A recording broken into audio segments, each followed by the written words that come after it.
Welcome back, everybody, to episode 11 of the Pursuit of Precision podcast. Today, we had the great opportunity to interview Joseph Lange, aka Joey Snips. This man has created a massively successful business surrounding his ability to cut hair. Now, I know he just sounds like an individual, but when we get into the details of how well he's done and what type of business really he's created, you're going to be very, very impressed. And at such a young age, this is going to be a great, an interesting interview for you guys to be able to look into and learn from, as many of the guests that we've done in the past have been established in their career for a long time. And what this is going to show in contrast is more so what can be done in a short period of time, even at a young age. You're not going to want to miss this one. Let's head to the interview. Hello, everybody, and welcome to the Pursuit of Precision podcast. My name is Ryan Jaros, and over the next 12 months, I'm going to be interviewing 50 of the most successful, intelligent, influential, and overall happy people that I can in order to hear their story and share with all of you what I learn along the way. So today, very grateful to have Joseph Lange, otherwise known as Joey Snips, LLC, fantastic barber, and the individual who actually cuts my hair and makes me look nice and pretty on camera. So thank you so much for making the time to be here. We're very excited. Yeah, thanks for having me, man. I'm excited to be here. Very good. All right. So we want to dive into a little bit about where you are today, getting a clearer picture. Obviously, I admire you a lot and think that you've done a lot of great things with your career. And I think that you're a great person to kind of show how much it doesn't have to be the traditional way in order to start your life or do something that you enjoy. I think you couldn't be more of a textbook example of someone that chose something that they love and found a way to make money after the fact, right? Yeah. It didn't start that way necessarily, but you can have an amazing career and have an amazing lifestyle doing what you love and not just following what everybody else does. So I think you're a great example of that, and I'm excited to kind of show everybody that what you've done over your career. So yeah, appreciate that, man. Thank you. Of course. All right. So if you don't mind, paint us a little picture about where you are today. Not where you've been yet. We won't get into that, but I want to see. So tell us about how many appointments are you running a day? What's your setup look like? How much are you charging per hour? What's your setup currently for your business? Yeah. So right now, I have I'm 27 years old. Been at this now for a good 10 years, but where I am today is crazy to even hear you say that. I know. It's Decade. like getting the double digits now. Doesn't feel like that for sure. So yeah, today I have my own like single suite. It's just one-on-one, me and one guy, and I charge 45 minutes for a haircut, $45. So, and how I got to that number was just kind of, I originally started thinking of like, when I started getting like good at cutting hair, I was like, all right, one day I could charge 35. Yeah. It's kind of like the deal. That was the premium. You're like, that's the limit. Oh yeah. And like, I remember like thinking around like this is like even like 4 or 5 years ago, like I was around Christmas time. I was like, I could show up on Christmas Eve and charge like $50 a haircut, you know? And, so right now I do about 13 to 14 haircuts a day, comfortably. I've gone past that. And I think I understand like what my limit is, and I've worked past that limit, and I've kind of just reeled it back just a little bit so I can kind of run the whole week like that. So I'm not going to burn myself out and do 18 in a day when I know that's just too much. But if I scaled it back just a little bit, I'm able to do that for the long haul. I feel like I'm getting there, but it's just enough. Like I'm still as fresh on that last haircut as I am that first. But I feel like I start getting past that like 14 haircut mark, and it's just, we're human, you know. Yeah. You're gonna get tired, you know. My job is physically and mentally demanding, so that's kind of like where I'm at right now. Is so just to paint this picture overall, just so people understand. So you're 14. You said 13 to 14 or 14 to 15. 13 to 14 haircuts a day, times 6 days a week. 5 days a week. Yeah, I take Sunday, Mondays off. Got it. So 5 days a week, running 13, 14 haircuts a day at $45 a pop. Yeah. Everybody at home can do some simple math. Yeah.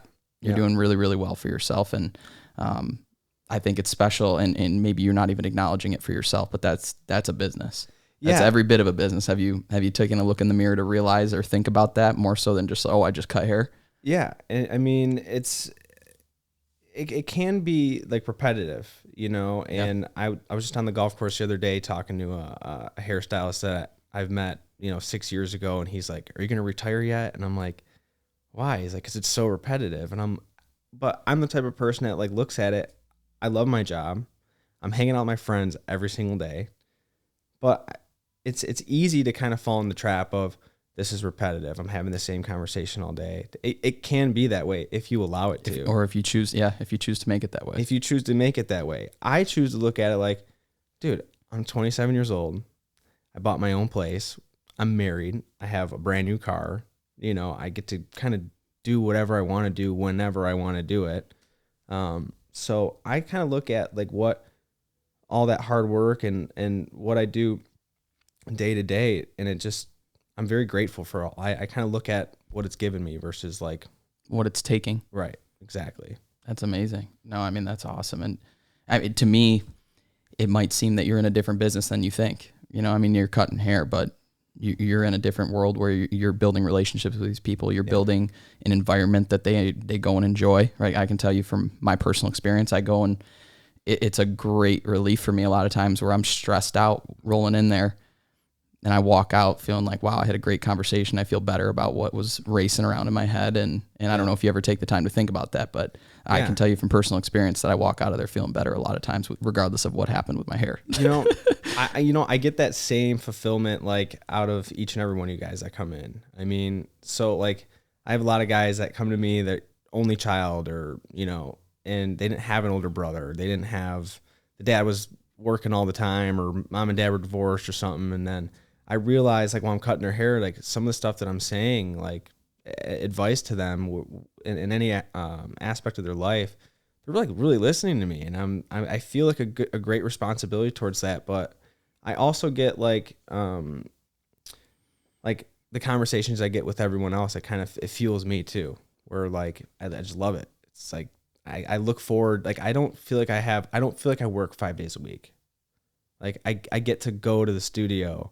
And like I said, I get to hang out with 13 to 14 of my buddies, So like well, you've said a number of things though. There's purpose for being there. Yeah. There's responsibility in being there. It sounds like in terms of sometimes you feel like they need you or they need some advice or they want to talk to you about something. So I think there's a lot of reasons that keep you coming back for a good reason. Yeah, absolutely. It's cool, like even like right now where I'm at in my life too, with like going out on the weekends, like I get guys that come in like, Joey, I never see you out at Coyote Joe's, or I never see you out at like the Kit Kat. People don't know where the Coyote Joe's or the Kit Kat is around here. Right. But for your perspective, it's just local bars and local spots that people go to around this area. The local scene, the bar scene, the club scene, whatever. Why don't we see you out like that? And I'm like, because I see all you guys during the week when I'm cutting hair. Like I get my fulfillment of friends throughout the week, which is very unique in my job. Like we're like the weekends, I'm with the family. It's like get close to the roots, the family, and just enjoy my time with them. And a lot of my social life is family. But the unique part of my job is I get to hang out with my friends all day. I get that. When you get it in a more fulfilling way, let's be honest, sure. right? I'm sure you're having much more intelligent conversations and getting way more out of the relationship in a conversation that's had at the barbershop versus something that you'd have at a bar or restaurant. Yep. So, I mean, that's awesome. I mean, would you mind telling, I would like to, you're successful in more than just ways of work. So you just got married most recently. You do have a house. You do have a beautiful car. So tell us a little bit about kind of how you've worked to put that all together, like where your situation is with your wife and how you built that relationship, and just kind of paint that picture as well. Because again, I think it's really easy to see things as one-sided, as like, oh yeah, he just has a great career, but it's like you've built a life, not just a career. I think my dad growing up was like really talked about like saving money, and he said, no matter what it is, no matter what you do, always pay yourself. Pay yourself like X amount, And then whatever it is after that, like, is yours. You can go spend that. You can go do whatever you want with it. Just make sure you just pay yourself and save your money. And that really allowed me it put me in a position I'm talking like 14 years old, 13 years old. Every time I made a buck, I was making sure I put some of it in the bank. And, when life hits you fast, your 20s come quick, and you're in a relationship, and you're going in that direction. Like, okay, like, I'm getting the ring, I saved all this money. I could go buy the ring that my girl wants. We're looking at places to buy, and there's in the market that we bought in. It was it was crazy. You had to have, ammo, coming to the table with buying a house and in this economy. So honestly, just saving my money and, making sure I paid myself put me in a spot where I could live where I wanted to live at the time. So well, you took all that stuff seriously though, because at the end of the day, I mean, like you said, the way that you look at your business is a very easy way to stack scale and look at success, right? But you could look at your relationship with your now wife in the same exact way, where you treated that with seriousness, you treated that with care, and enough to the point where now you're 27 years old and you're in an amazing relationship where you're now married. Yeah. I don't think many people can say that at a young age, Yeah, I think the relationship thing being as busy as you're a busy guy, I'm a busy guy. So when I invited a relationship into my life at the time, I mean, even when I was 20 years old when I met her. I was going to ask, when did you guys start dating? I was 20 and she was 19. Same. That was me and Haley. And I was kind of like, at 20 years old, I was like hitting the ground running with hair. Clientele was growing. I was just kind of finishing up with my apprenticeship.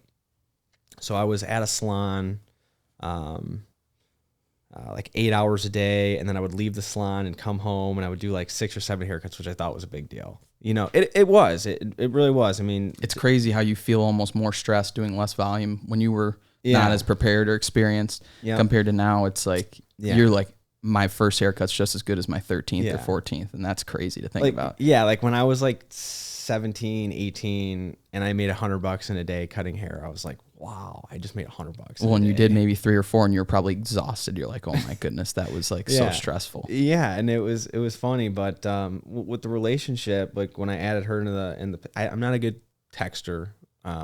We don't, and a lot of women are like, they need that constant, like, texting back and forth. She was definitely one of those, and she was kind of confused by like how I was, like the lack of communication throughout the day. And I just told her, I said, listen, you're great. I love hanging out with you. I love being with you, but I am not someone who's going to be like texting you all day. I'm a busy guy.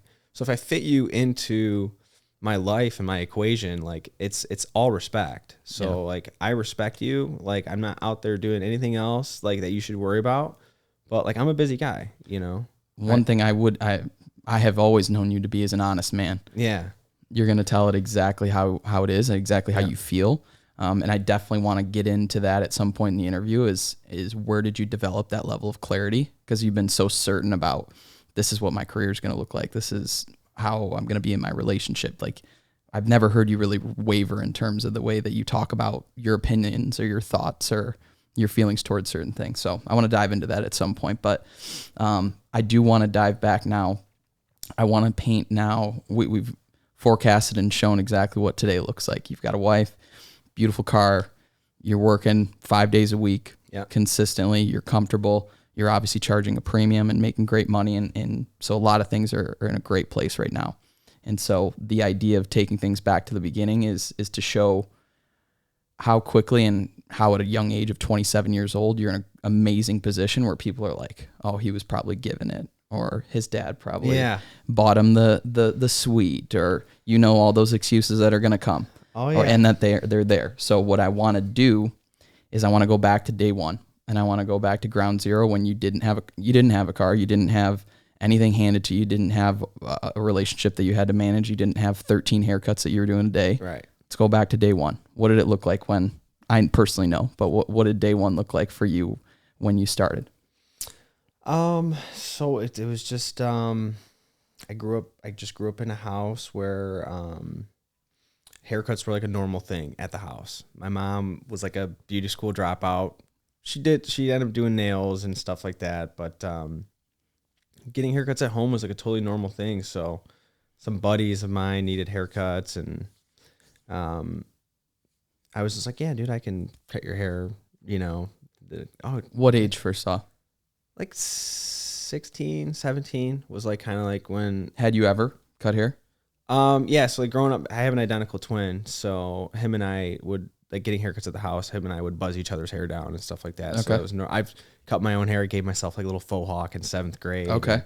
So I always had like I always liked fashion. I always liked like the soccer players and stuff. Like in the World Cup in 2006 was actually like kind of like the thing that kind of probably sparked my interest in like just hairstyles and all the different things you can do with your hair watching the 2006 World Cup. Italy won that year. Well, they're very progressive over there where they're doing things before we end up seeing them and copying it. Yeah, and I remember printing out pictures and going to the salon or Great Clips and going, I want to look like Sergio Ramos. I'm like, I want to look like this guy. So that's kind of probably... I'm sure they nailed it at Great Clips. No, I would get the whole like, well, we don't do that here, and I'm thinking to myself like, man, I could just probably just do this at home like myself, so, yeah. And then, so 16, 17, 17, you're at the house, you got a couple buddies that are like, hey, did they know that you were cutting your own hair? And that's why we're like, hey, would you do mine?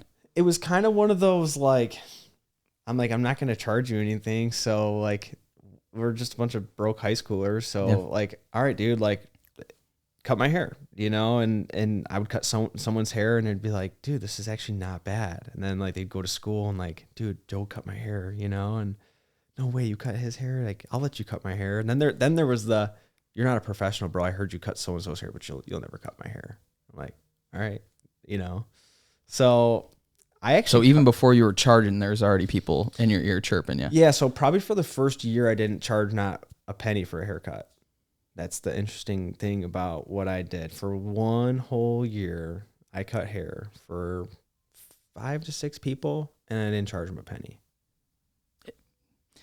What's funny, I want to make a point on this, to be honest. I've heard this now from a number of interviews that we've done.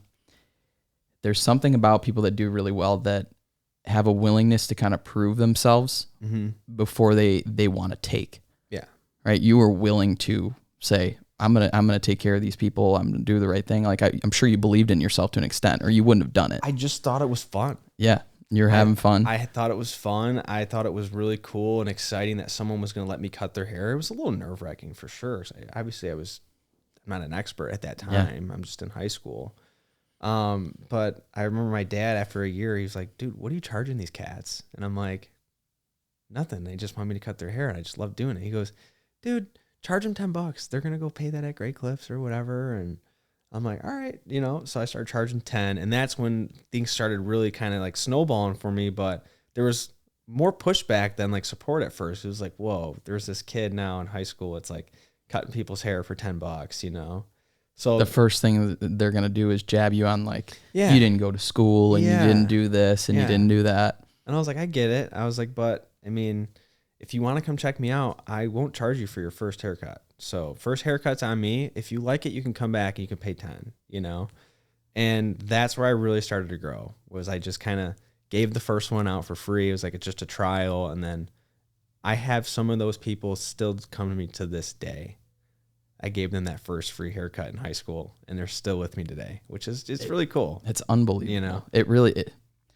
I think a lot of people need to learn from that though, because like I said, I think the people that are just, what can you do for me? How can I take is a huge problem that people have, regardless of if you go into a normal W-2 job or a normal corporate job, it's immediately, I'm worth this. How much money can you pay me? How much, instead of, you don't go into the office saying, this is what value I'll provide and I'm going to prove it. Yeah. And I'm going to show you.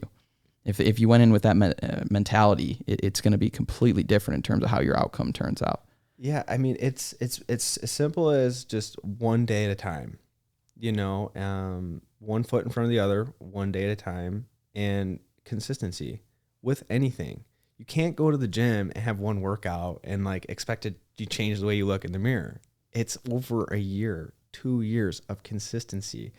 That's how you build a business. That's how you build a relationship. That's how you build your fitness. It's everything. You get kids coming out of college, like that are like this summer, they just graduated Michigan State. Oh, I just got this sales job. It's like really not for me. The money's not there yet. And I'm like, dude, what have you done? You've done nothing. You have to put in the work. You're not going to get it over a year. You're not going to get it maybe even your second year. But dude, you're going to get into a rhythm and you're going to get consistent with it and you're going to build something. You're going to grow. Like that's how it works, you know? And the majority of people are going to do exactly what you just said.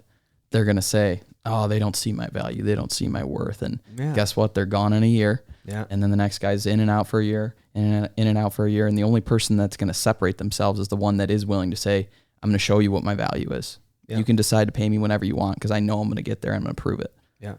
So, yeah, that's unbelievable. All right, so I want to start building. Like, let's start to talk about as this started to grow and transform into more so a business. So now you're charging $10. You are still out of your guys' basement, right? Yeah. That's where you guys are at. And you have, is it one chair that you have set up there that you run out of? Is she still cutting hair at the time? So my mom only ever cut me and my brother's hair. But the interesting thing about cutting hair at home for me was the first year cutting hair at home, I actually wasn't allowed to cut hair at home. My best friend lived across the street, and I used to have to cut hair at his house. Really? Because where I was cutting hair at home at first was right in front of my mom and dad's bedroom. In this there's this closet there, and it's all mirrors, and there's a light right above, but it's right in front of their door. So my dad, it's kind of like a vanity setup. Yeah. Yeah. Like after a couple haircuts, my dad's like, "Hey, listen, you're not cutting hair in my house." Yeah. It was like a complete shutdown. I was like, "Oh man, where am I going to cut hair?" So I eventually, when I started getting so busy across the street, I was like, "Dad, can I just cut hair at home? Like, can I make the room in the basement a barbershop?" And he's like, "If this is what you really want to do, then absolutely, I'm going to support you. I just don't want you cutting hair in front of my door." You know? So, tell me a little bit about that, by the way, because I don't think that every parent would be so supportive of you just doing whatever you want. I mean, was it maybe the fact that it was so early before he was going to be really on you about having a career? Yeah, even when I decided to make it my career, there was a little bit of a pushback with that too, for sure. Okay. My dad's a very successful car dealership guy, so he's just got his dream job. He's a GM. Talking about someone who's worked up the ladder. I mean, he's done it. And I was actually working at the dealership as a porter, and I remember my manager telling me, "You're going to be our golden boy. You're going to be our young salesman. You're going to be our rock star." But I always knew that it just every time I went to the dealership, it was I would kind of dread going there. I would wake up and just man, I just don't want to be at this place, And I just made the decision just to, you know what, I'm just going to go head first into the hair thing. I don't care where it takes me. I don't care where the money goes. I just know I'm happy doing that. And when I told my dad I'm going to quit the dealership, he's like, "You have any idea what kind of opportunity you're blowing right now?" And I'm like, I can always fall back on this though. He's built so many relationships within the car business that if it wasn't going to work, I trusted that I had a fallback, which is the dealership and the car business, which I think if I cut my hand off or something crazy, I could get in the car business and put that same work ethic that I did in the hair and growing my business in hair. I could apply myself in that way to pretty much anything. I'm confident I could probably figure it out and do it. But yeah, there was a big pushback on my dad, my grandfather, who was also a car business guy. They were just excited for me to get in the car business, and I just kind of threw a curveball. No one in my family did hair, so there was no example to kind of point to of oh yeah, your uncle is really good at hair. I just didn't have it, So there was a lot of unknown, but I just trusted where I was heading and where my passion was, and just the way people loved when I cut their hair, and I love when they asked me to cut their hair, was just enough for me to go, let's just put my focus into that. Okay, so let's talk about that phase then. So I'm assuming that was within the ages of, so you started at 16, call it? Yeah. 18, 19, 20 is probably when you're referring to this phase? Right when I graduated high school. So it was actually around this time after we graduated high school. So I actually started my apprenticeship in October. Okay. So it was kind of around that late August. September, where I was like, all right, this is it. Like, I'm just going to just kind of leap and just go, you know? So 18 years old, you finish high school. Yeah. And is that when you kind of broke the news to him? Yeah. Yeah. Well, I initially went into my manager's office and asked for a raise. I was getting paid $8.50 an hour at the dealership. So I was like, even the kids nowadays are getting paid like $15 an hour to bag groceries. I mean, it's just crazy to me. I was running around a huge parking lot, parking cars and hustling for $8.50 an hour. So I went in there. This was like kind of like where it happened. Where I was like, hey, can I get a raise? And the manager's like, dude, we don't have room to raise our porter, you know? So I was like, all right, then I'll just put my 2 weeks in. And he's like, well, what are you going to do? I'm like, I'm going to do hair. So I actually broke it to my manager first. Okay. Who That's interesting. So you made the call before even going to your dad. Yeah. It was kind of like I was driving to work. Like I said, I just did not like going there. So I just kind of made up in my mind. I'm like, if I don't get a raise, I'm just going to put my 2 weeks in. Cause at this point I know I'm charging $10 for a haircut. I can just do more haircuts at home and I could do a haircut in a half hour. I could make $20 an hour at home. That's what I just started doing simple math. I'm like, what am I doing here? You know? Yeah. So if he doesn't make it, more than $10 an hour, then there's really no reason for me to stay. So that's where Joey Snips came in. So I want to hear about the conversation though. When you sat down and had to have that conversation with your dad, how did that go? How did you go about it? Were you nervous? Were you scared? No. Confident? No, I was always pretty confident. My dad really helped me out with confident growing up as a kid.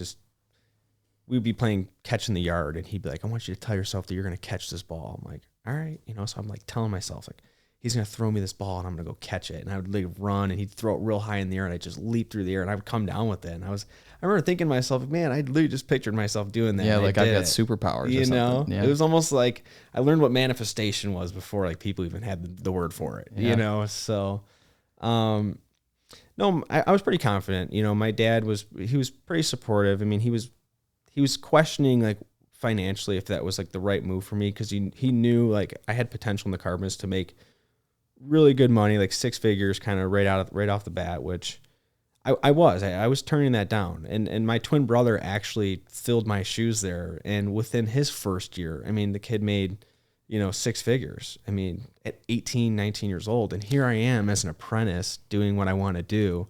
I'm not there yet. So I'm looking at my brother going, oh my gosh, he's that salesperson that I was supposed to be, making all this money. And here I am as an apprentice, not making a dime at the salon, making less than $100 a day at home. But I was like, I'm going to get there one day. I still at that moment knew I was on the right path. That's so cool. So at what point did you guys have the conversation? So was college never even a question for either of you two? So there's four of us in the family. Only one of us went to college and has a degree. My dad was he just kind of got it. He was like, I was never a school guy. So my dad outside of high school said, listen, college is on you guys. That's your investment. That's investing in yourself. And he said, if you don't know what you want to do, I really advise you not to go to school, because school is not going to figure it out for you, and it's going to cost you a lot of money. You couldn't have said that any better. I mean, that's really good advice. I was, told that like in ninth grade when the GPA started, because I didn't really have the best GPA, and it wasn't looking like I was going to get an academic scholarship. So my dad's like, listen, kid, like if you're going to go to college, it's going to cost you. So it's not going to cost me, and it's not going to figure it out. So, college was kind of like one of those things that it was not really forced on us. And if we were going to go, it was going to be on our own dollar. So I mean, I just love that that perspective though is really, really, that's a really clear way to explain it. Yeah. At the end of the day, I mean, you took a quote unquote investment so in the same way that you'd set yourself back by going to college and having to pay back those loans, you took a pay cut technically. Yeah. Versus what you would have done in the car business in order to invest in your future in hair. Yeah. So he pretty much outlined that for you without maybe saying it in those same words. Yeah. He pretty much outlined it to that. If you knew where you're going to go, the direction that you're going to go, the investment might be worth it. You pretty much did that, except for you did it in hair. Yeah. So he did lay it out to you very clearly. I think that's really awesome advice that he gave you. Yeah. My dad was, he's just such a, Vince Lombardi type character where he's just like says the right thing at the right time. Just he could be a motivational speaker. He just oozes like he can just lift someone up from the depths. You know, he's just like he's just got it in him. He always says the right thing, and I owe a lot of my confidence. And another thing too with while we're on that is just a lot of people like doubt themselves. I feel like, and they set these like limitations.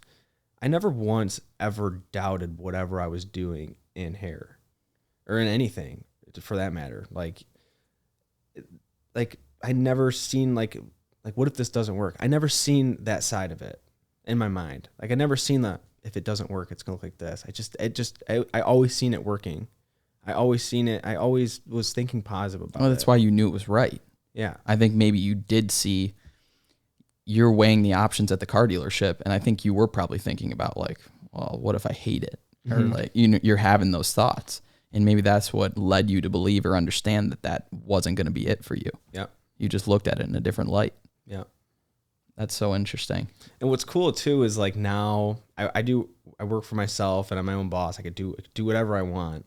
My brother or my dad are in the car business, and in the car business, I mean, those guys put in a lot of hours and they make a lot of money. And my brother in those early years was making all that money, and I was going, "God, this is crazy." And then, you know, now I'm at a point where I'm making that money too, and I'm working like 15 hours less than they do, you know? And it's just, you know, we talk about it and it's like, yeah, it's what I did too. And I work, you know, 48, 49 hours a week, you know? Yeah. I mean, it just shows you value. You're providing you're providing high value. Yep. And that took time to grow. You weren't doing that right off the bat, but Nope. What's crazy again, I think the higher return that you're getting now is almost offsetting or combating what you did in the beginning, where it was like you were willing to take nothing to prove your value, and now you've proven it to such an extent that people are willing to go above it. It's saying they have that conversation about Apple. It's like people would cut their arm off to go get an iPhone because it's like they don't even care what it costs. It's just like it's so valuable and so sought after that they're willing to go through pain almost to get it. In the same way with your haircuts, where it's like I don't even look at what it costs. It's like, yeah, I'm just gonna get my haircut. Like I don't care what you put the price at. Like you know what I'm saying. And you will. What's interesting about too, like Marvin, who I apprenticed with at the salon, told me. And it's so true, man. He told me, he goes, you're going to build a clientele that's more like you. Like it's going to be like-minded people. I mean, you're going to be sitting with people for 45 minutes at a time.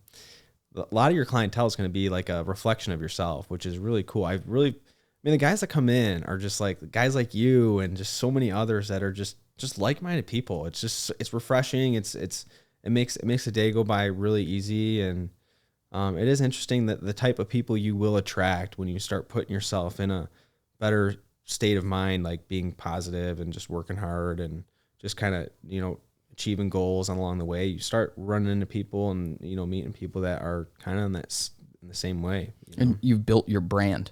Yeah. You know, there's so many brands that kind of have that identity.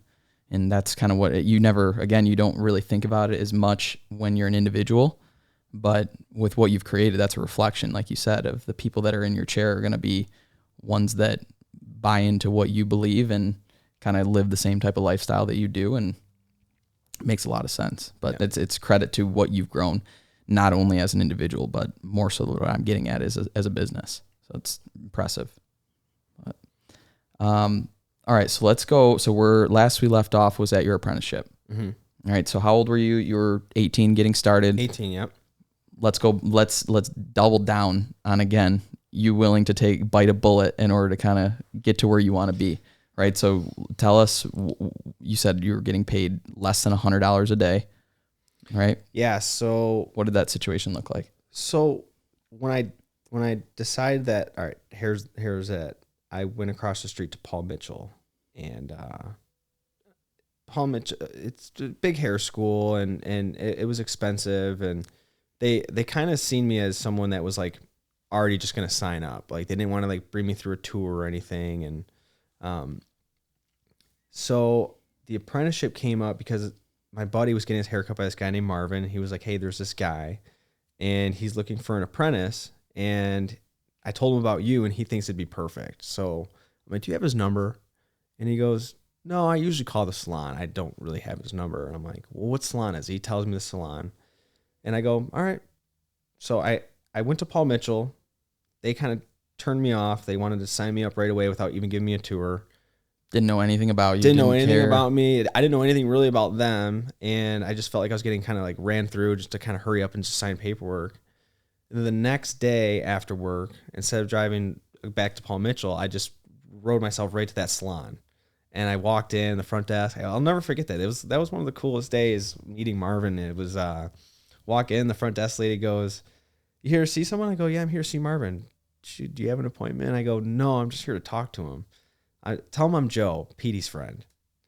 So Marvin peeks his head around the wall. He sees me and he goes, "I'll be with you in just a minute." And it was just, he was shocked that I showed up without calling or anything. And he told me, he goes, "Listen, if this is something you really want to do, why don't you just hang out with me for a week? See if you like the vibe of a hair salon, the vibe of my day, the way my day flows, how I talk to my people. If that's something that you really see yourself doing, we'll get paperwork going." So I was like, all right, cool. I go, "I got work off tomorrow. I can come by tomorrow. Does that work?" He goes, "Yeah." So I dressed up, went in there. I was like kind of like his little shadow for the day. And like by the end of the day, I was like, "Marvin, I want to get this going. Like, this is really cool. Like, let's get the paperwork going." So the apprenticeship was free. So right off the rip, I made a pretty good decision by not going to your typical beauty school and taking on an apprenticeship role that was free. Didn't cost me anything. So I was like, cool, I'm winning there. I got that scholarship. Yeah. Yeah. It was kind of like cool. It's like a free ride, But you chose a mentor pretty much. I chose the mentor. The apprenticeship, being at the salon, I mean, shampooing people, I wasn't really getting paid. People would tip me and stuff, but Marvin would try to tip me out too. And he had a baby on the way. And I felt weird taking money from him, especially knowing I was going home and doing a couple of haircuts and making my money there. So I was pretty humble through the whole apprenticeship period. So, and then it just, once I started to, when I went from that kid in high school, I was just cutting a couple people's hair and whoever would let them cut hair. And as soon as I committed to, all right, this is what I'm going to do, it was almost like I seen like this rolled up carpet just starting to kind of unravel in front of me. And it was just like, it was like almost immediate support from a lot of people that I didn't really think I would get support from. It was really cool. I was like, all right, wow. It was like these early signs of I'm on the right path, Yeah. So it was really like having that, decision to get into hair was crazy how it happened. It's fun to think about. No, for sure. Yeah. I mean, I will say that just sitting here and listening to the story from your perspective, it's crazy to me how some of the similarities pop up with him. He seems so humble. Martin seems so humble and he wanted to tip you out even though he didn't have to. And he didn't want your money right away because he wanted to show you, hey, he wanted to give you value and prove to you that this is going to be something that was going to benefit you. It's just so similar to all the things that you were talking about earlier. Yeah. He was willing to deliver that value to you first. He didn't want to take your money. He didn't want to do any of that. He just wanted to show you, hey, this is what we do. This is what I believe in and what I enjoy. If you like it, then I'd be more than happy to help you, but I'm not going to shove it down your throat. Yeah. And you know what? And I had an obstacle too, like within the apprenticeship with my vision, what I had to do, which was wanting to specialize in men's hair and to charge a premium.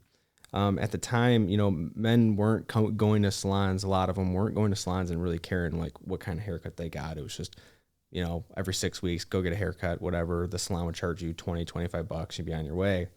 So, and I said I wanted to specialize in men's hair and charge a premium. All my mentors and stuff were like, listen, dude, like it's not going to be enough. Like you can't, because we charge 25. You can't charge 35 because that'll just be a conflict. So right then and there, I'm like, here are my mentor that I'm learning so much from that are kind of like